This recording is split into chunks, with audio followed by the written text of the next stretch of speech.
میں اپنے مرشد سے پہلی دفعہ ملا تو وہ نیچے بیٹھے ہوئے تھے، تو کہتے ہیں جی دیکھو ایک آدمی نے نا نیچے شیشہ رکھا ہو، وہ نظر نیچی کر کے بیٹھا ہو، تو کہتا ہے اوپر پنکھا بھی ہے، اوپر کڑیاں بھی ہیں، اوپر بالے بھی ہیں، اوپر یہ بھی ہیں.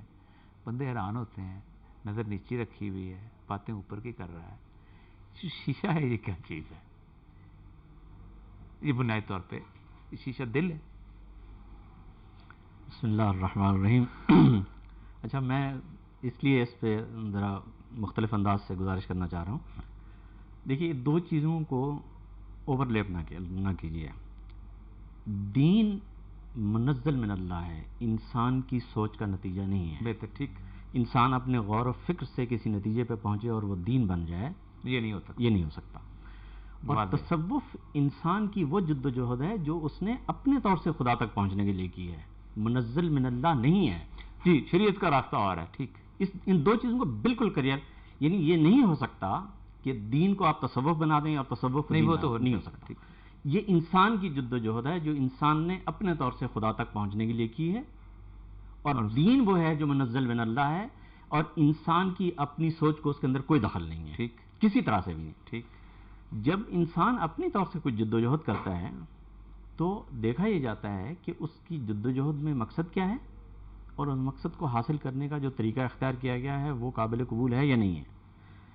اس نقطہ نظر سے دیکھیں تو خدا تعالیٰ تک رسائی حاصل کرنے کی انسان کی تمنا کوئی بری چیز نہیں ہے، ٹھیک، بہت اچھی شے ہے.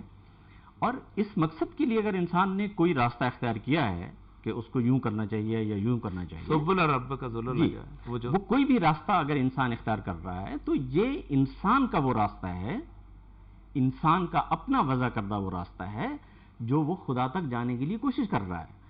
اس راستے میں وہ خدا تک پہنچ جاتا ہے یا نہیں پہنچ جاتا، یہ ایک بالکل مختلف سوال ہے.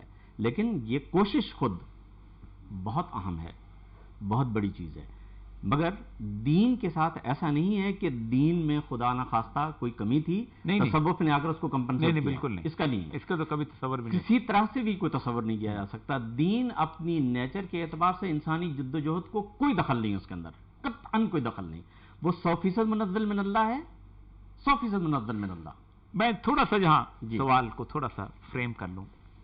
ایک پورے کا پوری فیکٹری ہے، اس فیکٹری کے اندر بہت سارے لوگ کام کر رہے ہیں. ان کو ایک جنرل ایک کیڈر بتا دیا گیا کہ آپ نے صبح ڈیوٹی کرنی ہے، دوپہر کو چھوڑ کرنی ہے، اس کے بعد شام کو چلے جانا ہے، ویکینڈ پہ آپ نے چھٹی کرنی ہے، اتنے گھنٹے آپ نے کام کرنا ہے، پورا ایک جرنل دے دیا گیا. کچھ لوگ ایسے ہیں کہ جو اس پیرامیٹر سے ذرا سا باہر نکل کے ذرا سا بہتر انداز سے، جو کہ واقعی وہ ڈیٹیلڈ نہیں ہے، اس کے اندر نہیں ہے، وہ کتاب گھر میں بھی لے جاتے ہیں، وہ اپنی اکاؤنٹس کی بکس بھی وہاں لے جاتے ہیں، ایکسٹرا آرڈنری مالک کی نظر میں زیادہ بہتر قریب ہونے کی کوشش کرتے ہیں. تو بعض دفعہ خراب بھی ہو جاتے ہیں. وہاں خراب ہونے کو کوئی خطرہ نہیں ہے. صبح سے لے کے شام تک ڈیوٹی کی آپ نے، چلے گئے، آپ نے مکمل طور پہ اپنی مہینے کی تنخواہ بھی وصول کی، جیسے آخرت کی تنخواہ آپ نے وصول کر لی. کچھ لوگ ایسے ہیں جو اس میں خراب بھی ہو جاتے ہیں، لیکن کامیابی کا بھی اس میں ایک عنصر موجود رہتا ہے. بالکل، مجھے اس سے نہیں، میں تو سمپل آپ سے یہ گزارش کرنا چاہ رہا ہوں کہ ان دو چیزوں کے درمیان جو ڈسٹنکشن ہے، اس ڈسٹنکشن کو اوور لیپ نہیں کیجیے. بالکل نہیں. دیکھیے، پیغمبر علیہ الصلوۃ والسلام کی کوئی جد و جہد آپ کو نبی بنانے میں معاون نہیں ہوئی، کبھی نہیں، کبھی نہیں ہو سکتی. آپ صلی اللہ علیہ وسلم کا بحیثیت انسان کے کوئی غور و فکر بھی دین کبھی نہیں بنا، نہیں بن سکتا. دین وہی ہے جو اللہ کی طرف سے نازل ہوا ہے.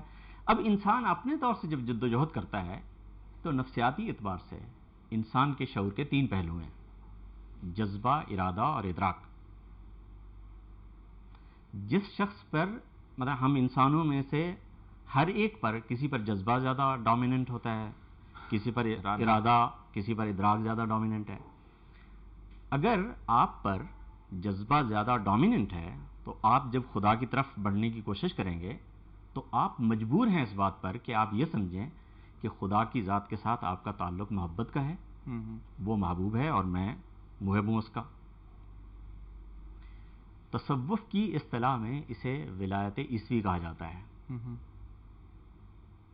تصوف کے لٹریچر میں اسے ولایت عیسوی کہا جاتا ہے. صورتحال کیا ہے کہ آپ کے اندر ایک ڈومیننٹ فیکٹر ہے آپ خدا کی طرف موو کر رہے ہیں، اور اللہ تبارک و تعالیٰ کی طرف جاتے ہوئے آپ کا اپنا اندرون ذات آپ پر ڈومیننٹ ہے، اور آپ یہ سمجھنے میں مجبور ہیں کہ خدا تعالیٰ کی ذات تک، خدا کی ذات کے ساتھ میری نسبت محبت کی ہے. اور اگر آپ پر ارادہ غالب ہے، آپ کی طبیعت پر ارادہ غالب ہے، ٹھیک، تو آپ مجبور ہیں یہ سمجھنے کے لیے کہ خدا تبارک و تعالیٰ کے ساتھ آپ کی نسبت اطاعت کی ہے، وہ حاکم ہے اور میں محکوم ہوں. بالکل ٹھیک. اسے تصوف میں ولایت موسوی کہا جاتا ہے. ٹھیک ٹھیک. اور اگر آپ پر ادراک غالب ہے تو آپ مجبور ہیں یہ سمجھنے کے لیے کہ خدا تبارک و تعالیٰ کے ساتھ آپ کی نسبت معرفت کی ہے، ہاں کہ میرے اندر یہ ایک جذبہ ہو کہ میں اس کا عرفان حاصل کروں. تصوف کی اصطلاح میں اسے ولایت ابراہیمی کہا جاتا ہے، خلیل کا درجہ آ جاتا ہے. جی. ولایت عیسوی، ولایت موسوی اور ولایت ابراہیمی در حقیقت انسان کے اپنے اندرون ذات کے جو ایلیمنٹس ہیں ان میں سے کسی ڈومیننٹ فیکٹرز کا نتیجہ ہے. درست درست سمجھ لیا. یہ تینوں کی تینوں ولایتیں ناقص ہیں، ناتمام ہیں. یہ جا کر اتمام یافتہ ہوتی ہیں ولایت محمدی میں، صلی اللہ علیہ وسلم، جہاں خالق اور مخلوق کے درمیان جو نسبت ہے وہ عبودیت کی ہے. جی بالکل. خالق اور مخلوق کے درمیان جو نسبت ہے وہ عبودیت. عبد اور معبود کے مابین تعین کا کوئی راستہ نہیں سوائے دین کے. بالکل ٹھیک. کوئی راستہ نہیں. اس لیے تو اتباع کو سب سے بڑی امپورٹنٹ چیز سمجھی گئی. اتباع تو اسی لیے میں آپ کو عرض کر رہا ہوں، نہیں ہے، چاہے آپ اتباع کے راستے سے جائیں، چاہے معرفت کے راستے سے جائیں، چاہے محبت کے راستے سے جائیں، دین کے دائرے میں جیسے آپ داخل ہوں گے تو ایک بات طے ہے کہ یہاں آپ کے کردار کا تعین آپ کی شعور سے نہیں ہونا، وہ منزل من اللہ ہونا ہے. یہاں ایک سوال بڑا کمال پیدا ہوتا ہے.